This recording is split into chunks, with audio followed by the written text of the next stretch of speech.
Buenas noches, amigos y amigas, ¿qué tal? Bienvenidos y bienvenidas. Gracias por estar en sintonía de Gente Ve Opiniones. Hoy tenemos la grata visita del señor Procurador de Derechos Humanos, David Morales. Bienvenido, Procurador.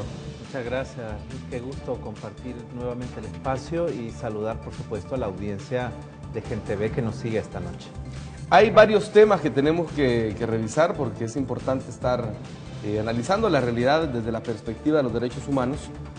Hay varias cosas, sobre todo lo que tiene que ver con el trabajo del Consejo Nacional de Seguridad Ciudadana y todo lo que tiene que ver en general con los derechos humanos en nuestro país. La escalada de violencia generada por los grupos delictivos, entre ellos las pandillas, han causado durante 2015 centenares de homicidios, causando obviamente sufrimiento en la población salvadoreña. Y todo esto obviamente que pretendiendo desestabilizar al país y buscar la ingobernabilidad. En ese marco, el Consejo Nacional de Seguridad y Convivencia Ciudadana se encuentra en la fase de ejecución del plan El Salvador Seguro, con la inversión de nuevos recursos financieros. Y ampliamos esta nota para tomarla como punto de partida, ¿le parece, Procurador? Claro. Tenemos una nota que ha preparado el equipo de producción. Veamos.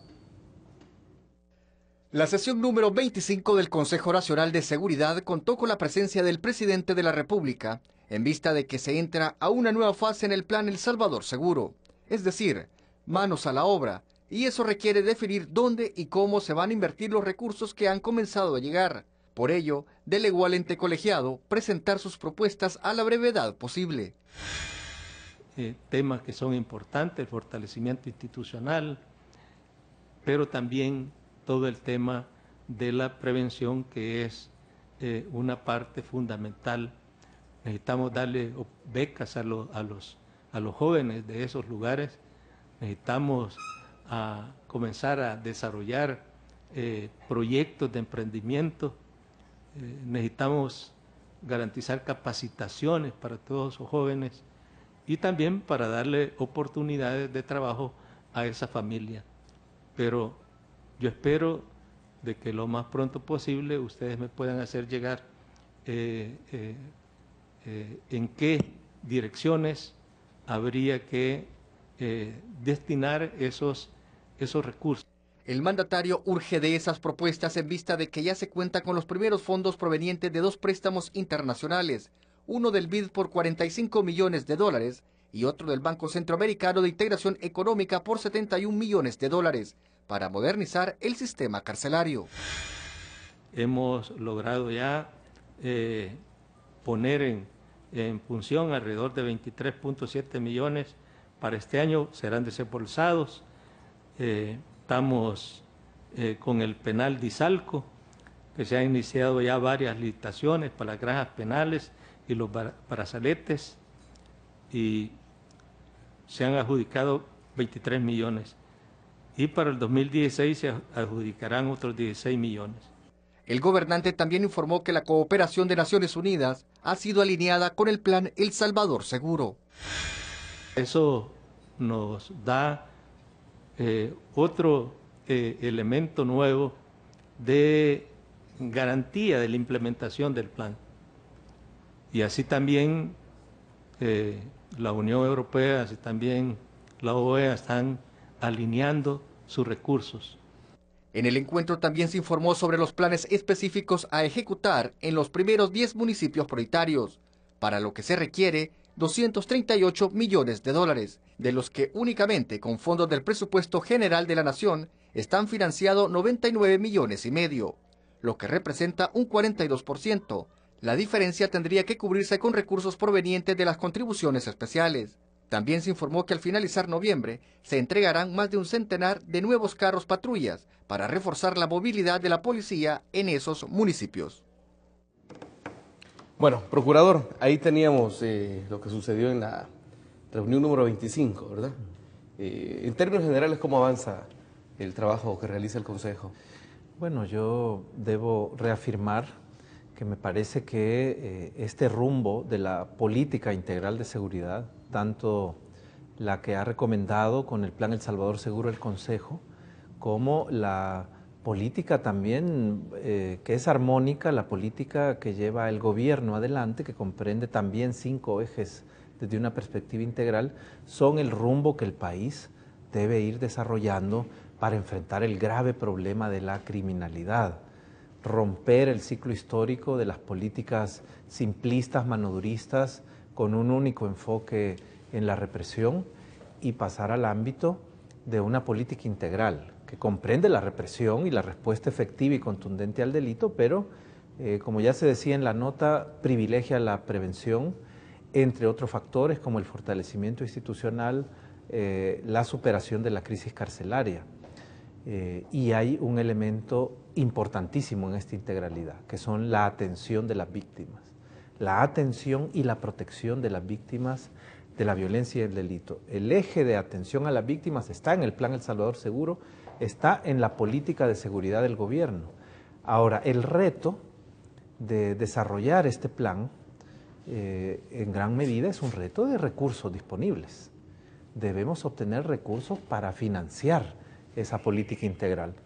Los recursos disponibles, los tradicionales en los últimos años, alrededor de $300 millones del presupuesto de justicia y seguridad, son los gastos de su funcionamiento básico y están sobre todo enfocados en la eficacia policial, es decir, en la persecución del delito.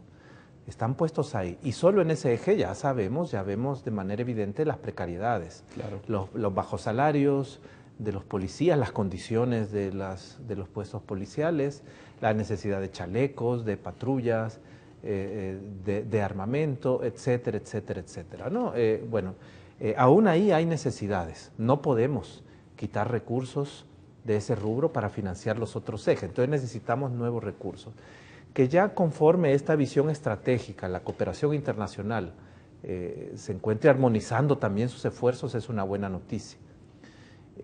Pero definitivamente el camino ineludible es incrementar la recaudación fiscal. Deben haber más recursos. El tema de la reforma fiscal está muy vinculado a esto. Por eso yo expreso mi satisfacción por el avance hacia las nuevas contribuciones que vendrán a permitir ciertos financiamientos a la política integral. Ahora, eso va a llegar de a poco, ¿verdad? Va a llegar de a poco. Lo que se ha aprobado por el momento en la Asamblea todavía es mínimo. Dijéramos, ha generado mucha controversia, hubo muchas resistencias, hubo opiniones encontradas, pero hay ya dos contribuciones aprobadas. Todos tuvimos una opinión, se aprobó el impuesto a la telefonía, no grava un bien esencial, no son medicinas, no son alimentos, claro, es telefonía. En mi criterio, yo lo expresé, hubiera preferido no un impuesto regresivo, no un impuesto al consumo, sino que debemos tener también opciones de política de justicia tributaria con un criterio de progresividad. Debemos todavía ir cargando más a quienes más tienen. Los bienes suntuarios, las grandes rentas, las grandes propiedades prediales. Todo esto debemos discutirlo para que también haya más recursos. Pero las contribuciones son ya un avance y es una buena noticia para el país que se esté hablando de financiamiento de la prevención. Ahora, yo quiero aquí elevar mi voz y lo haré en el Consejo. Es muy positivo que el presidente llegue al Consejo y diga, propongan ustedes dónde ven las prioridades para estos recursos, y elevaré mi voz para hablar por las víctimas de la violencia y el delito. Tengo por acá, procurador, la creación de programas y su financiamiento para atender y proteger a las víctimas es esencial, y una parte proporcional, un porcentaje pues técnicamente definido y delimitado de estos nuevos recursos deberían ir hacia la atención de las víctimas. Y justamente tengo acá, dice, la estrategia de este tema, dice la construcción de un modelo, una política y un marco legal para la articulación de la oferta institucional orientada a garantizar la integral o la atención integral y la protección de las personas, familiares y comunidades víctimas de la violencia. ¿Es así? Sí, mire, paradójicamente todas estas políticas de mano dura, desde el posconflicto hasta nuestras fechas, ignoraron a las víctimas. Eran políticas muy de publicidad, de intervencionismo, pero no crearon programas, albergues, servicios de atención psicosocial, atención especializada, porque la atención a víctimas requiere especialización. Claro. Hay diferentes tipos de víctimas de diferentes tipos de violencias. No es lo mismo si la víctima es un niño o una niña, si es una mujer que ha sufrido una agresión sexual, si se trata de una persona de la población LGTBI. Los pueblos indígenas tienen su particularidad. Es decir, la caracterización de las víctimas y la creación de programas especializados requiere cierta complejidad, cierta integralidad. Dentro del Consejo de Seguridad Ciudadana habemos algunas instituciones que estamos haciendo un esfuerzo porque el eje de las víctimas avance desde las proyecciones del Consejo. Ahí nos encontramos el ISDEMU, el INJUVE, COGNA, la Procuraduría de Derechos Humanos. Ahora hemos hecho una articulación más fuerte con el Ministerio de Seguridad y Justicia, con el Ministerio de Gobernación, bajo siempre el apoyo técnico de PNUD. Estamos, por consenso de la Asamblea del Consejo, de la globalidad de integrantes del Consejo, tratando de construir ya la propuesta técnica para una ley de víctimas. Algunas instituciones hemos construido ya una propuesta de plan urgente de atención a víctimas, que sería un plan para en el corto plazo crear alguna red de albergues con cierto nivel de servicios especializados, al menos básicos para atención de víctimas en grave peligro por causa de la actividad delictiva, entre otras propuestas que estaremos desarrollando. Por supuesto que el diseño técnico es importante, la obtención de consensos dentro del Consejo de Seguridad y el traslado a las autoridades del gobierno es también un paso necesario, pero debemos trascender, para llegar a la acción, debemos trascender el grave reto de los recursos disponibles. Entiendo. Y por eso, para arrancar, es importante que de estos nuevos recursos frescos algo comience a llegar ya para las víctimas. Entiendo que se ha estimado para un periodo de 5 años, para todo esto que usted nos dice, de habilitar centros de acogida, albergues, casas de protección a víctimas y testigos, alrededor de $12 millones. Bueno, esto es un capital base, ¿verdad?, que se replanteaba. Obviamente la realidad nos irá marcando, la realidad presupuestaria nos irá marcando. Yo creo que debemos avanzar en un paso más firme, en ir aumentando la presión fiscal, la recaudación. Entiendo que el debate sobre nuevos impuestos es complejo. A mi criterio deben existir nuevos impuestos, debemos revisar el impuesto de la renta. No es posible que el top de la tabla sea los ejecutivos o empleados ejecutivos que tienen salarios entre 3 y 4 mil dólares. Arriba de esa franja hay empresas con ganancias multimillonarias. Entonces debemos desarrollar la tabla de la renta. También debemos gravar los bienes suntuarios o las propiedades suntuarias muy grandes. En El Salvador hay una concentración de la riqueza muy marcada. La consultora WealthX, que mide la concentración de la riqueza desde hace varios años, ha establecido que El Salvador cuenta con cerca de 160 ultra mega ricos, esa es la categoría que utiliza, que acumulan una disponibilidad mayor a los 21 mil millones de dólares. Solo estos 160 ultra mega ricos tendrían la capacidad de pagar la deuda externa y les sobrarían 6 mil millones de dólares. Entonces no podemos hablar de que es inviable el tema de nuevos impuestos. Hay sectores con una gran acumulación y concentración de la riqueza que pueden aportar un poco más.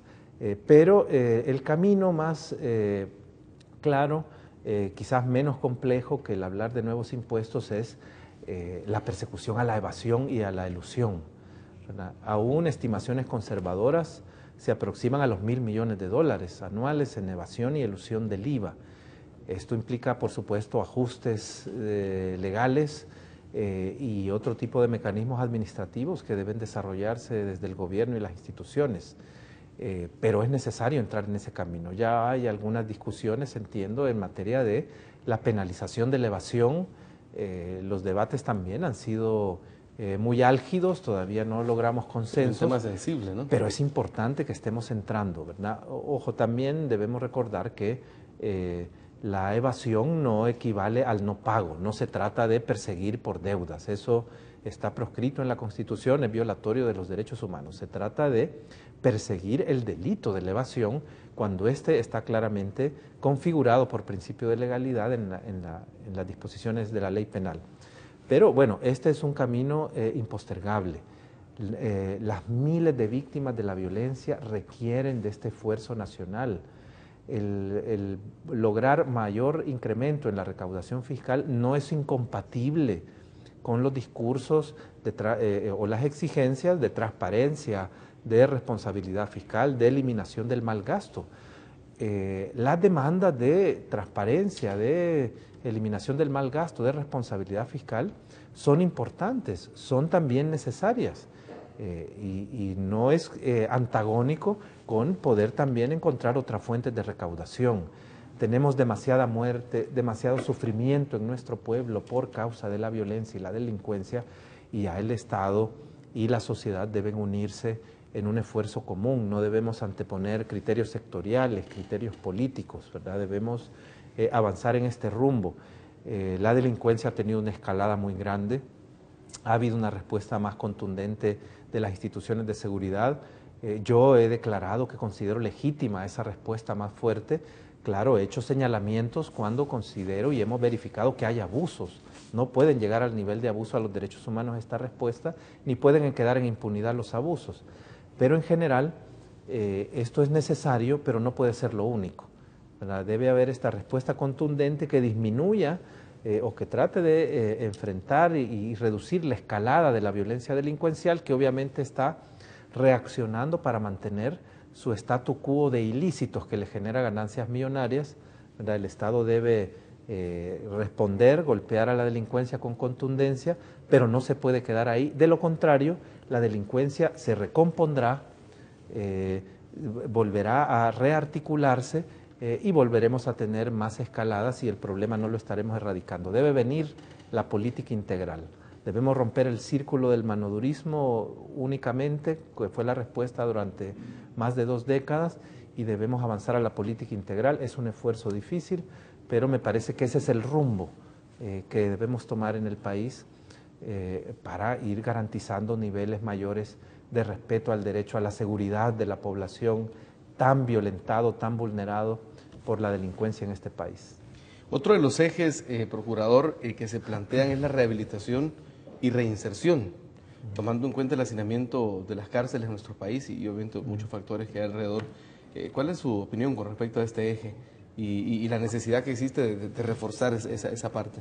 Bueno, ese es el mandato que el Estado tiene por Constitución. La pena, la imposición de una pena, de una sentencia penal, de un castigo del Estado a los delincuentes, no tiene por objeto la venganza, ni la destrucción del ser humano que cometió un delito y que va a pagarlo con la privación de libertad y la restricción de muchos de sus derechos, ¿verdad? No es la anulación absoluta de los derechos humanos la pena, pero sí es una aplicación de la fuerza del Estado que confina a una persona, ¿verdad?, a la privación de libertad y que le restringe muchos de sus otros derechos. Bueno, la finalidad de este castigo, de esta imposición, no es la venganza, sino que es, primero, pues, obviamente reducir la peligrosidad social de quien delinque y ha sido juzgado y encontrado culpable, sino que es también la rehabilitación. Nunca en el país existió, desde, al menos en la época reciente y sobre todo de la posguerra para acá, que es nuestra etapa de construcción democrática que tenemos, una real voluntad de cumplir esta obligación y este mandato constitucional. En el enfoque del clásico manodurismo que aquí ha imperado, la pena debía ser castigo, ¿verdad?, el mayor número de gente a la cárcel, que esté en las peores condiciones, que sufran lo peor porque han delinquido. Bueno, este planteamiento no solo es inconstitucional, esta idea no solo es inconstitucional, es también violatoria de derechos humanos. En algún momento, pues, se generó legislación penitenciaria que nunca fue cumplida ni hubo voluntad de cumplir, a pesar de los estándares en materia de rehabilitación que establece. Y paradójicamente esto no solo es inconstitucional, esto agravó la situación de seguridad.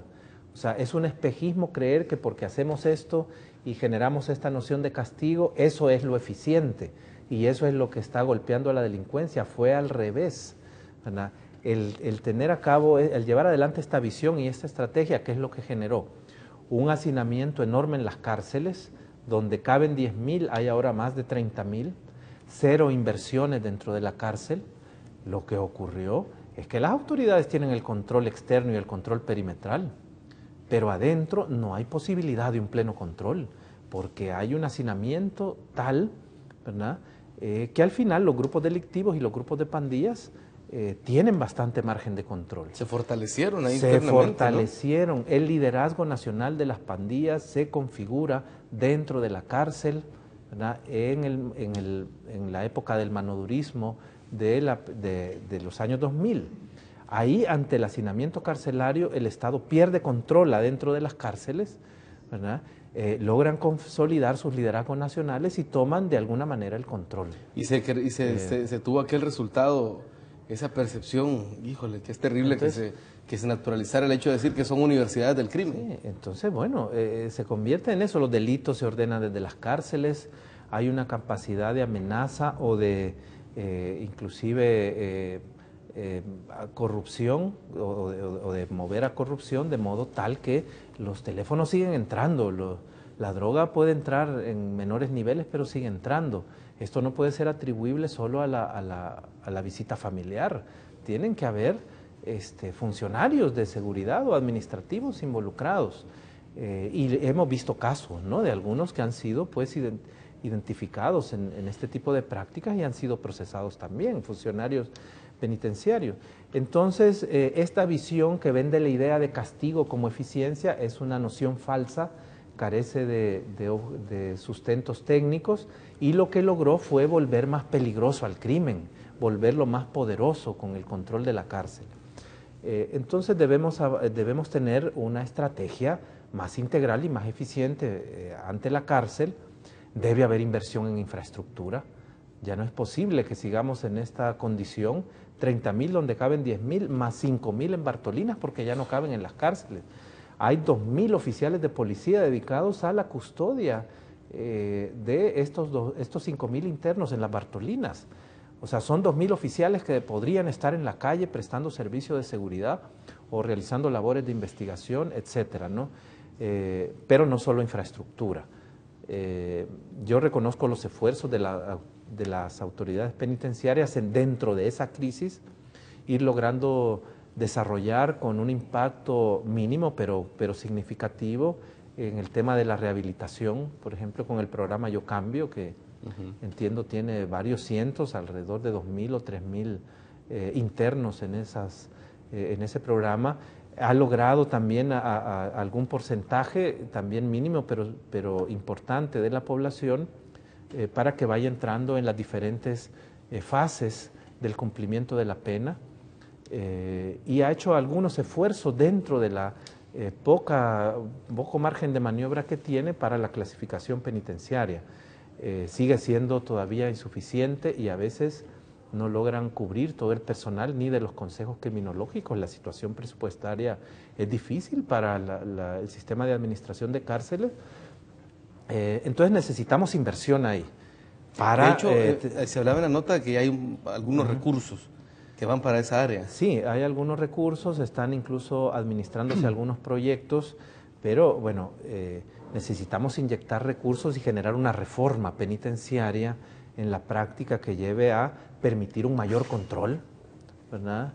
Un mayor control de la población carcelaria y que ya vayamos avanzando a una verdadera aplicación de la ley penitenciaria que nunca se hizo antes, con el alcance que debía realizarse, y que esto permita ya ir buscando el camino de la rehabilitación. Si no tenemos ni espacio, no puede haber ni siquiera la clasificación de los centros penales y de la población. Entonces resulta que vamos a tener a personas que están procesadas, que ni siquiera se ha probado si han delinquido o no, pueden ser en un buen número o serán en un gran número inocentes, o podemos tener población que ha cometido delitos menores, pero si no tenemos la población clasificada, los vamos a mezclar con la población más peligrosa, terminan sumándose a la banda y el grupo delictivo fortaleciéndose, y por eso se habla de universidad del crimen. El que no era, se hace ahí. El que no era sale, el que no era realmente peligroso sale peor.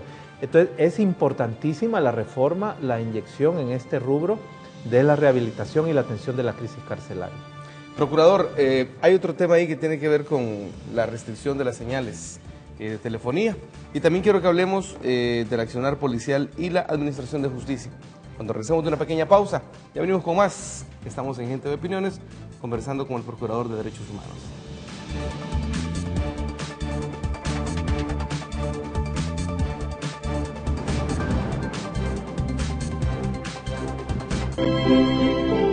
Se lee para pensar. Se lee para hacer conciencia. Un paso firme en el periodismo social. Solidario. Comprometido. Humanista. Diario Colatino. Más de un siglo de credibilidad. Usted, tan perspicaz, con tanta vida interior, y se le ha escapado. Gente B te presenta el primer largometraje de ficción hecho en el país, Los peces fuera del agua, dirigida por el cineasta salvadoreño José David Calderón. Los peces fuera del agua. No te la pierdas este jueves 26 de noviembre a las 10 de la noche, por Gente B.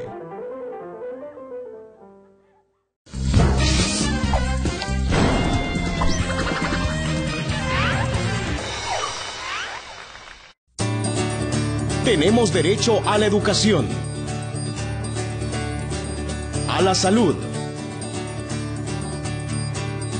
y a la vida. El agua también es tu derecho. Cuídala, no la contamines y defiéndela. Recuerda, el agua es tu derecho, no una mercancía. Canal Gente B apoya el derecho humano al agua. Somos Gente B. Sintonízanos en Canal 29, señal abierta. En Tigo Digital, Canal 29. En Claro, Canal 75 básico y Canal 29 digital. Somos Gente B, el canal que te ve.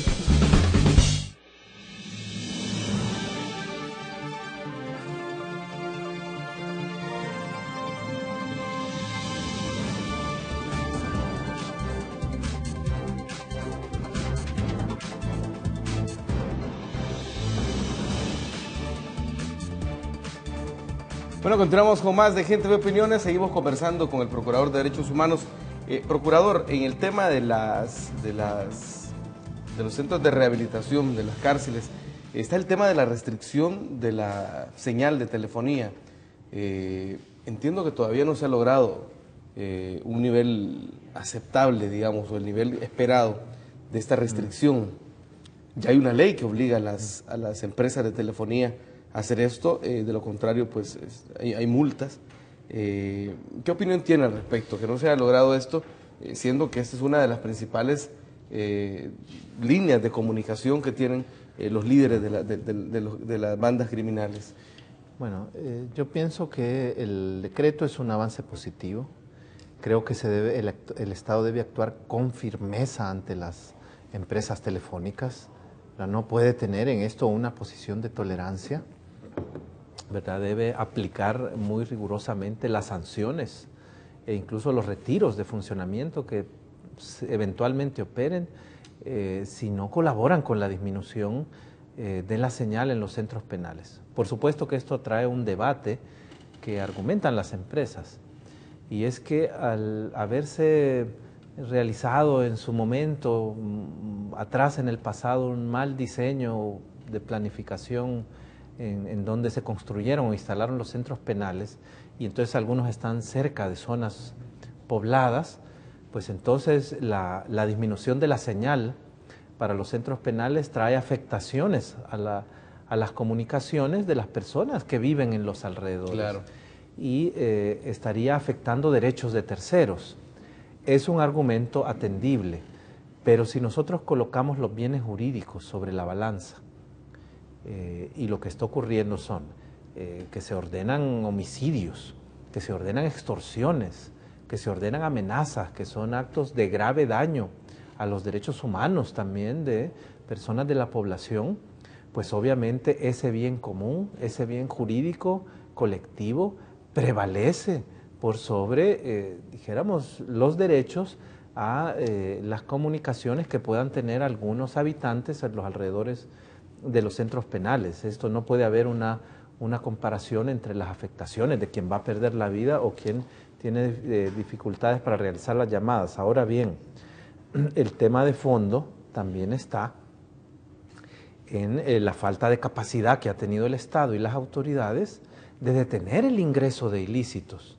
Si no ingresaran chips, teléfonos, cargadores adentro de los penales, pues no habría ni necesidad de estarnos planteando estas medidas. Entonces, ahora, la creatividad que tienen para hacer eso es increíble, ¿no? Pero cada requisa... Y la complicidad que hay. Cada requisa muestra unos niveles, ¿verdad? Nos consta que el registro a la visita familiar es rigurosísimo, en ocasiones es vejatorio, especialmente de las mujeres, ¿verdad? Es invasivo, violenta la dignidad, puede a veces generar incluso daños a la integridad. Hemos tenido casos.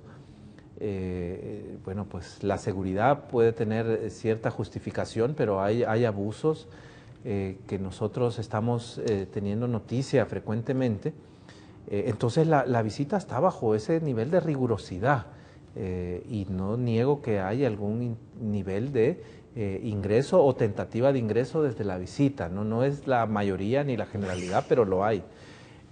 Pero esa cantidad de teléfonos solo es explicable pensando que hay un flujo ahí desde la propia administración en el nivel de los operadores. Entonces el tema del control interno, el tema de el manejo de regímenes disciplinarios que sean también garantes del debido proceso, porque no se trata de montar un régimen dictatorial abusivo de los empleados, que son empleados. Debemos reconocer la labor de los empleados del sistema penitenciario. Es una labor durísima, es una labor de mucho riesgo, de mucha entrega. La compensación que reciben no es suficiente y debemos agradecer este servicio público, que es uno de los más difíciles que se llevan adelante. Han habido varios asesinatos incluso. Sí, han pagado con sus vidas muchos de ellos y nosotros debemos protegerles, debemos apoyarles. Pero esto no es incompatible con tener un eficiente régimen de control y disciplinario que, respetando el debido proceso, pueda evitar que por esa vía también ingresen los ilícitos. Entonces yo creo que debería también darse muestras firmes, contundentes, claras desde las autoridades de justicia y las autoridades penitenciarias para demostrar que están realizando también con eficiencia estos controles, que están tratando de depurar cuando haya necesidad de separar elementos que han cometido ilícitos y puedan reducir y evitar y en la medida de lo posible erradicar este ingreso de ilícitos a los centros penales. También esto es un tema de recursos. En la medida que puede haber inversión en la cárcel, pueden haber también recursos tecnológicos, de detectores y etcétera, que pueden volver más eficiente esta labor de control. La llegada de más recursos puede dar eficiencia a este aspecto tan importante, pero las compañías, las compañías telefónicas, el interés de su ganancia, ¿verdad? Incluso los derechos legítimos de terceros que pueden haber afectado su derecho a la comunicación, ¿verdad? No deben tener prioridad por sobre el derecho a la vida y a la integridad de personas que pueden estar sufriendo la orden de ser víctimas de crímenes atroces como los homicidios. Así que son aspectos a considerar en ambas vías, ¿no? La responsabilidad de las autoridades penitenciarias y del Estado y también las obligaciones empresariales y la necesidad de proteger la vida por la vía de la reducción de las capacidades de transmisión de estas antenas cercanas a los centros penales. Procurador, pasando a otro tema, el accionar policial, ¿cómo evalúa el combate a la delincuencia por parte de la PNC? Tomando en cuenta el respeto a los derechos humanos, ¿cómo garantizar este derecho que tenemos todos y todas en esta situación en la que la policía se ve obligada pues, a hacer un trabajo más fuerte, más intenso. Bueno, mi visión y mi posición, luego también de conocer muchísimos casos que atendemos en la Procuraduría de Derechos Humanos, es de que, por supuesto, no podemos generalizar, ¿verdad? Hay un alto número de integrantes de la policía, hombres y mujeres policías, que realizan un trabajo con profesionalismo, que son respetuosos de la función policial, respetuosos de la población. Esta es una realidad que tampoco vamos a desvirtuar ni a negar y que por el contrario debemos respaldar. Yo siempre digo que los integrantes de la policía son los primeros defensores de los derechos humanos, no somos los funcionarios de la Procuraduría u otros, porque ellos están ahí en el primer contacto con la comunidad para darle protección. Sin embargo, son la institución que aplica la fuerza y nosotros tenemos un altísimo número de quejas, ¿verdad?, por abusos que se cometen en el ejercicio de esa función. Para mí es preocupante que hace un par de años atrás, como promedio histórico, las denuncias que recibe la Procuraduría mayoritariamente son contra la policía, en un promedio histórico que va del 35 al 40%, pero que en 2014 y en lo que va de 2015, las denuncias que recibimos contra la policía ascienden a cerca del 70%. Parecería que casi se ha duplicado, ¿verdad?, proporcionalmente en porcentaje la cantidad de denuncias contra la policía. Y muchas de ellas realmente se trata de abusos innecesarios, que no son expresiones de la eficiencia policial, ¿verdad? Se trata de amenazas, se trata de golpes, tratos crueles, abusos a la integridad física cuando las personas ya están reducidas, ¿verdad?, o detenidas, aplicación de gas y este tipo de cosas. Hemos tenido también uso arbitrario de la fuerza letal. Por ejemplo, el caso más dramático o más grave fue el homicidio de un agente del CAM de la ciudad de Cojutepeque, que se encontraba esperando a su hija para acompañarla a su salida del trabajo, como hacía todos los días. Se produjo un ataque a una patrulla policial, no frente a donde él estaba, sino en varios metros alejado, y en la respuesta policial atacaron a balazos a la primera persona que encontraron, sin ningún motivo, ¿verdad? El señor Celso Hernández fue la víctima, asesinado frente a su hija. Esos abusos a los derechos humanos no son ningún signo de eficiencia policial. 3 jóvenes desaparecidos de manera forzada por elementos de la Fuerza Armada en Armenia. Un niño con una bala en la cabeza en la comunidad La Isla por fuego de un soldado, ¿verdad? Esto no significa eficiencia policial, esto no disminuye en nada el accionar delictivo, ¿verdad? La policía debe en este tipo de casos, y la Fuerza Armada también, ser ejemplar en la investigación, en la sanción, en el control interno para evitar que este tipo de hechos se produzcan. Hay también denuncias y dudas en algunos operativos policiales donde murió un número elevado de supuestos delincuentes o pandilleros, a veces sin ningún herido dentro de las filas de la policía. También se ha dado la práctica de que hay una cuenta que se llama Héroe Azul, ¿verdad?, que no sé qué propósitos efectivamente tendrá, pero que parece ser alimentada con aparentes fotos de los cadáveres en las escenas, que es un propósito que me parece que no es, no es un propósito apegado a la ética, ¿verdad?, ni apegado al profesionalismo, difundir esas escenas, pero la disposición de las armas y de los cuerpos deja muchas dudas. Entonces existe la sospecha de posibles ejecuciones arbitrarias en algunos de estos operativos. Este tema lo hemos discutido con las altas autoridades de la policía, lo he discutido yo personalmente. Considero que no hay ni una política ni un fomento desde las altas autoridades de la policía para que estos abusos se den, claro, ¿verdad?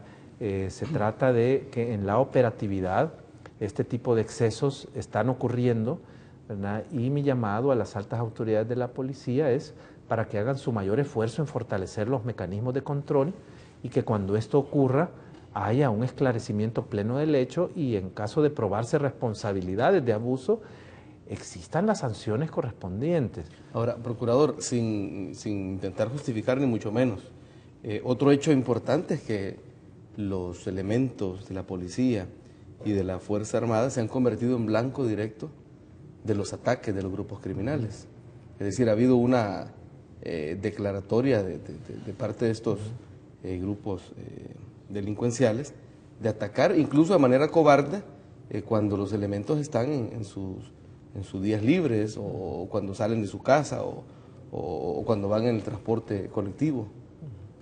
Sí, o sea, es un tema también que hemos condenado. Yo he condenado fuertemente como procurador esta acción de la delincuencia, que es parte de una especie de escalamiento de la violencia para desestabilizar la gobernabilidad, ¿verdad? Y por supuesto que la policía debe realizar acciones para atender a las familias, para prevenir este tipo de hechos que entiendo sí se han ido adoptando, ¿verdad?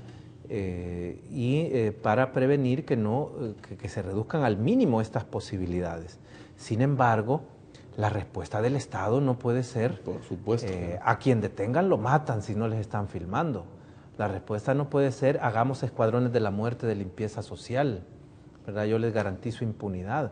Si esto estuviera ocurriendo, estaríamos retrocediendo a los años 80, deteriorando de manera gravísima la institucionalidad de la policía, ¿verdad? Y fomentando prácticas delictivas dentro del funcionamiento estatal. El Estado debe actuar en el marco de la ley. Yo tengo realmente la expectativa de que esto no está ocurriendo de esa manera, que las autoridades, las altas autoridades y jefaturas policiales no están ordenando este tipo de prácticas. De hecho, en el caso de los llamados grupos de exterminio, todavía no se ha demostrado a nivel judicial ningún caso en el que aparezcan involucrados policías.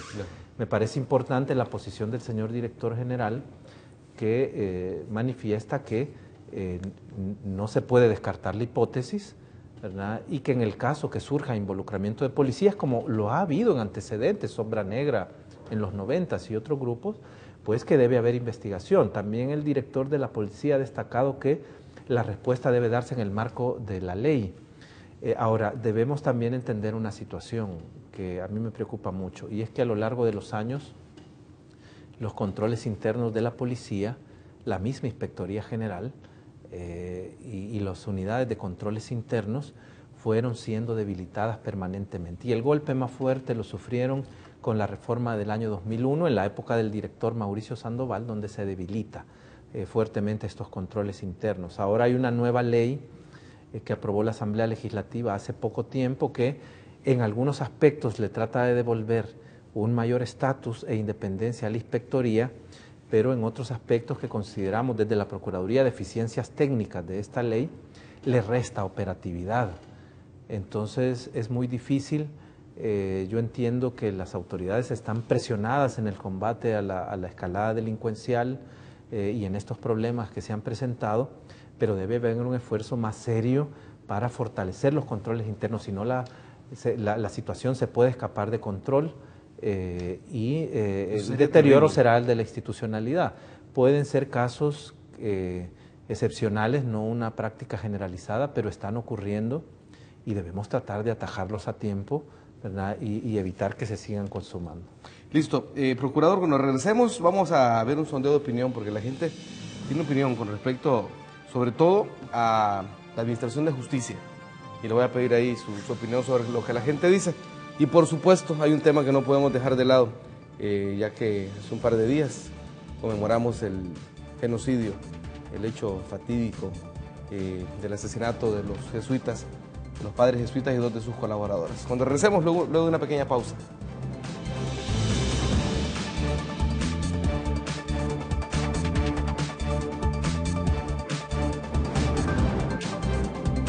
Una historia real, de valentía, coraje, tolerancia, de amor y sexo sin tabú. Te amo, Julián. Las Aparicio. De lunes a viernes a las 9 de la noche. Exclusiva de Gente Ve.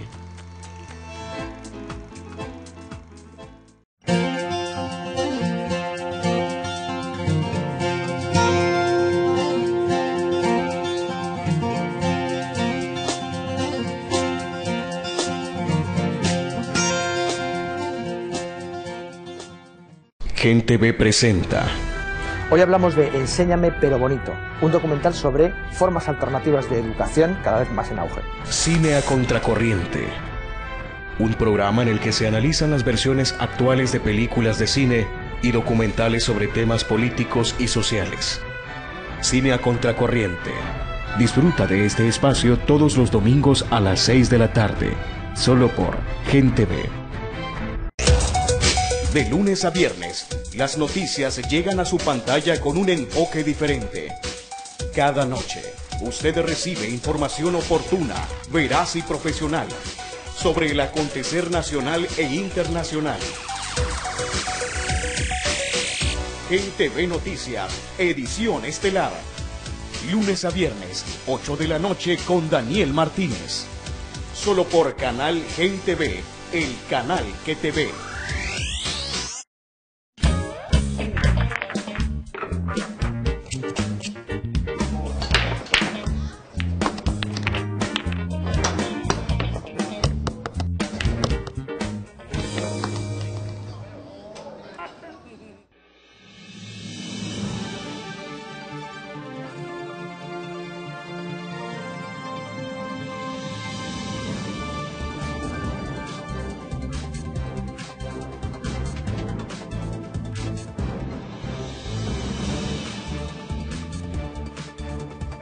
Estamos conversando con el Procurador de Derechos Humanos. Procurador, tenemos un sondeo de opinión. La gente tiene pues algunas opiniones con respecto a la Administración de Justicia y los derechos humanos. Veamos. No, aquí hay bastante violación que se da, ¿verdad?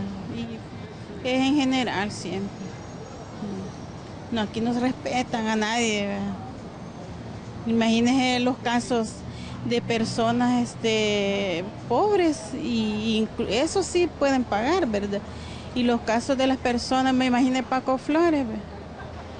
Ahí está, libre, se puede decir, porque él guarda siempre, dicen, vea, que su prisión, pero ¿bajo qué? No es como que estuviera en un penal, ¿verdad?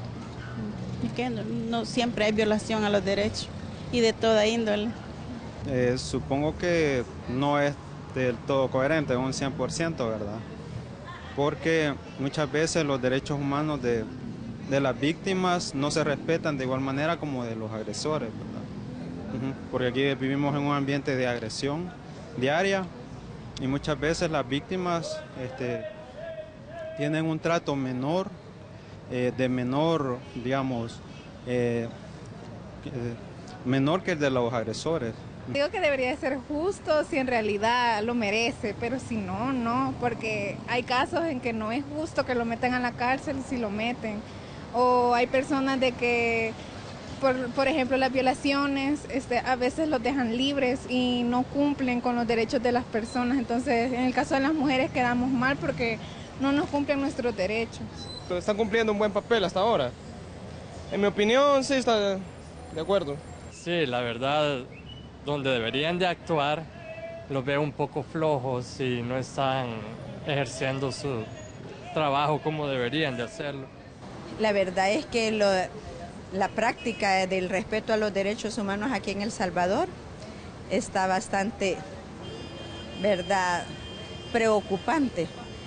Ahorita nosotros estamos en un periodo de formación docente y hemos empezado por la legislación, por ver las leyes, las normativas que tenemos y sobre todo hoy con esto del respeto a los derechos de los niños y de las niñas. Entonces esperamos que si desde temprana edad como ciudadanos somos educados en esta materia, en realidad en un futuro sí van a ser respetados, pero por el momento no. Bueno, Procurador, ahí está la sabiduría popular. Claro, ¿no? Muy bien puesta por el pueblo, por quienes opinaron. En efecto, tenemos una situación de violación a derechos humanos muy generalizada y una de las expresiones más grandes es la violencia delictiva, que está cobrando tantas vidas, pero tenemos otras formas de violencia instalada. Ahí, bueno, se expresaba la violación a los derechos de la mujer, la violación a los derechos de la niñez, las violaciones en el marco del funcionamiento de la justicia. Efectivamente, todo esto está ocurriendo. El Estado tiene algunos avances en los últimos años importantes para ir tratando de garantizar estos derechos, pero la situación es muy grave. La violencia contra mujeres, niños, niñas y adolescentes es uno de los aspectos más graves que está violentando derechos humanos, por supuesto. Ahora, procurador, el tiempo que tenemos es bastante corto, pero no podemos dejar de hablar de la memoria histórica. Son 26 años ya del asesinato de los padres jesuitas. A 26 años, ¿cómo ve usted esta situación?